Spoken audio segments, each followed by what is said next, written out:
Today I won't be looking at any toys, I'll be looking at my comic book collection. I'm starting my fourth long box, so I'm digging through all my comics and I want to talk about certain comics. I have a few rants and a few comics I'm going to praise. And if you're not a comic book reader, this might be good for you because I can fill you in on some information on what are good and bad comics, where to start. And yeah, I'm going to talk about the movies that are spun off from the comics and just sort of general tidbits like that. I'm going to do this video in maybe two parts. I'm guessing it's going to be quite long. I'm going to put up part one, then I'm going to put up a review of an action figure, and then I'm going to put up part two of this video thingy majiggy. So first of all, we're going to look at a comic book series that is getting better by each comic. I have it here.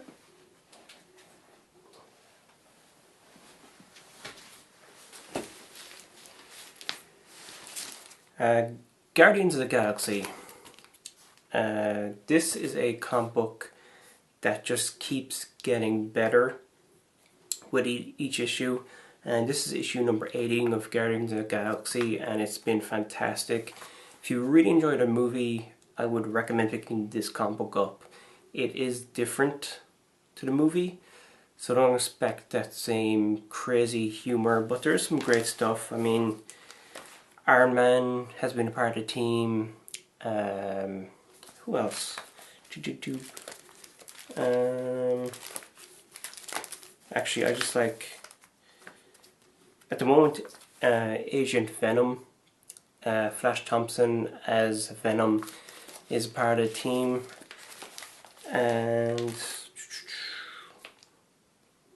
that, I forget her name, Captain Marvel, I think her name is. She turned up recently.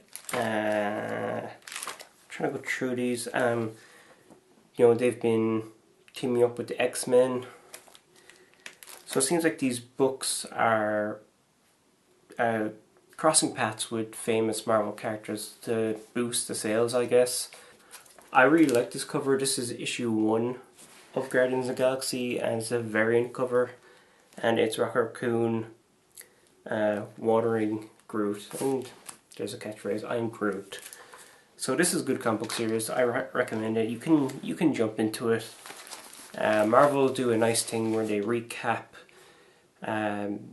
the whole plot for you, so you can jump in any time with Marvel Comics for most part. All new Ghost Rider has been a lot of fun, very over the top, exaggerated, a lot of violence, swearing.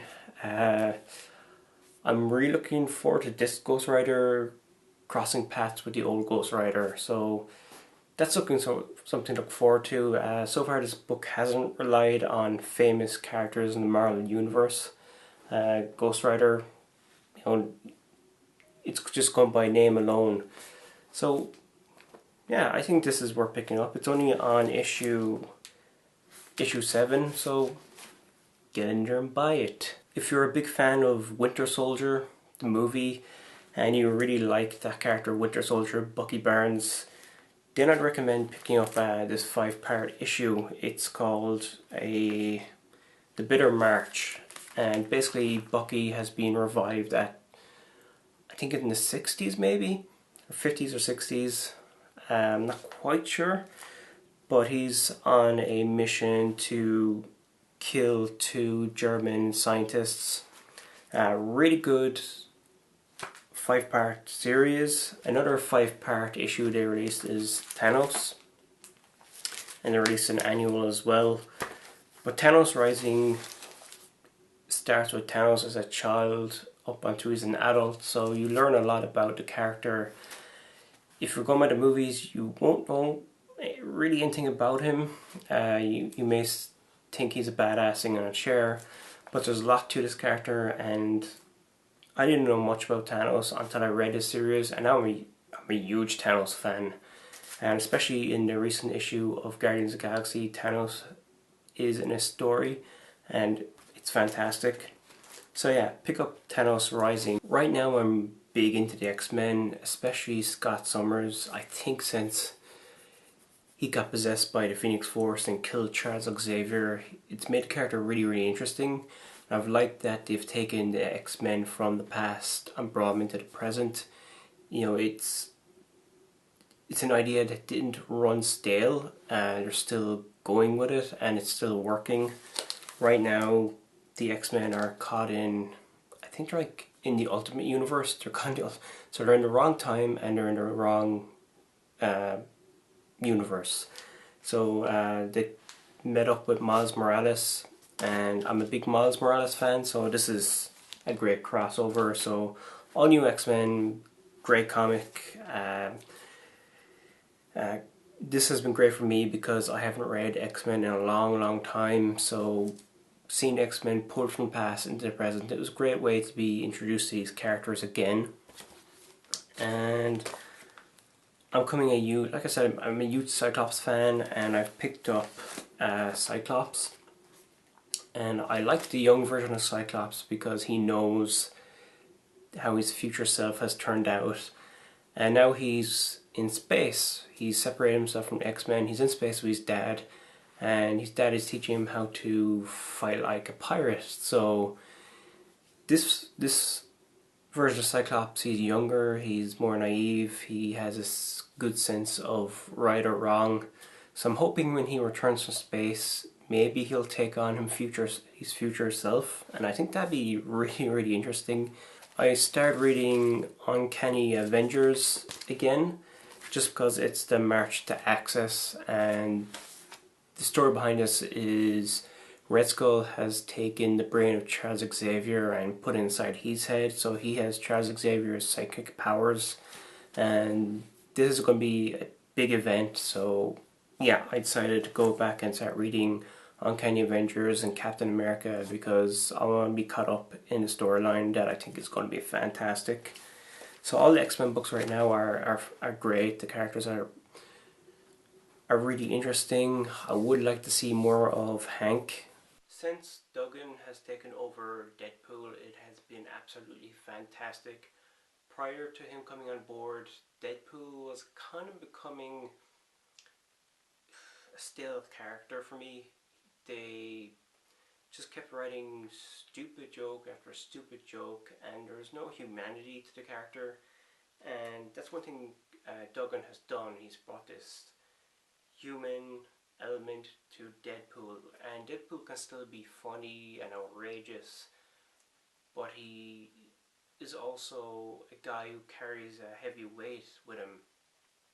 And this issue here that I got, it's issue number 15, and it's called The Good, the Bad and the Ugly. And Shelby and Belair, the artists, came to Dublin, and I got this issue signed, so it's a really cool cover, and I'm glad I got that signed. Let's look at some Superman. Action Comics. Really interesting right now. Superman's infected with a doomsday virus, and I've yet to read. It's Doomsday Chapter 2. It just focuses on Doomsday infection on Superman. Something got to do with Action Comics or Superman, or Wonder Woman Superman, or Batman Superman. So I'm looking forward to reading that. I do like this storyline. It's interesting.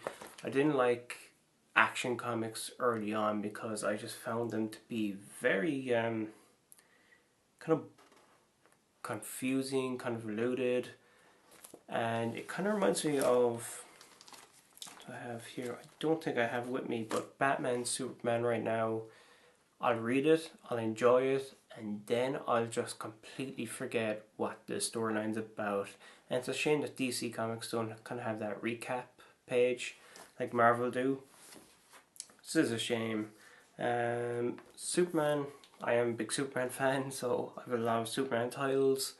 Superman, Wonder Woman. I absolutely love the chemistry between these two godlike creatures. Much better than Superman and Lois Lane went out, because that's kind of boring. And what else? I started reading Superman because John Romita Jr. has come aboard, and I'm enjoying the storyline with Superman. I forget this guy's name. I think it's Ulysses, and they have similar powers. So I look forward to seeing where this goes. Of course, you got Superman and the whole team in Justice League. Justice League has been fantastic. The Forever Evil storyline is probably one of the best storylines I've read in quite a long time. And I enjoyed the recent issue of Justice League where they're trying to destroy Power Ring and save Jessica Cruz. So you also have Superwoman and Owlman's on the loose somewhere, so those Forever Evil characters are still out there, and I can't wait for their return. Here are Superman titles. I think that's it. Well, we have Earth 2, and in front of that is a different Superman. It's actually two Supermen going at it, the old Superman and it's Earth 2 Superman versus the newest Superman. I'm looking forward to seeing if this Earth 2 comic crosses over with Future's End. It just seems there's no mention in this comic besides the Earth 2 one-shot comic. But hopefully they will kind of do something soon. Bouncing over to Batman Beyond Universe. This is a great comic. It just keeps getting better. I love the storyline that was going on recently with just the Justice League Lords, and there was two Terry McGinnises, and yeah, I love storylines that consist of time travel and parallel universes, so this was right up my alley. And of course you have Batman and Robin. I'm a huge Robin fan, huge Damian Wayne fan, as you can see behind me. I don't think Damian Wayne is coming back. I thought he was, but it seems unlikely. And in Future's End, we've seen a different person in the Robin costume. So I don't know what's going on there. Again, Future End confuses me in that sense. Is that timeline going to end, or is it going to stay in canon? Who knows? As far as Batman goes, I'm also reading Batman. I didn't find Zero Year by Scott Snyder that good. I kind of found it boring. Some parts I did like. I did like seeing Bruce Wayne training to become Batman, but you know, it's stuff I've seen before. So I'm hoping the next couple of issues of Batman is good. You have Duggan on board, so I'm a big Deadpool fan. As like I said, so Duggan coming on board is a big plus.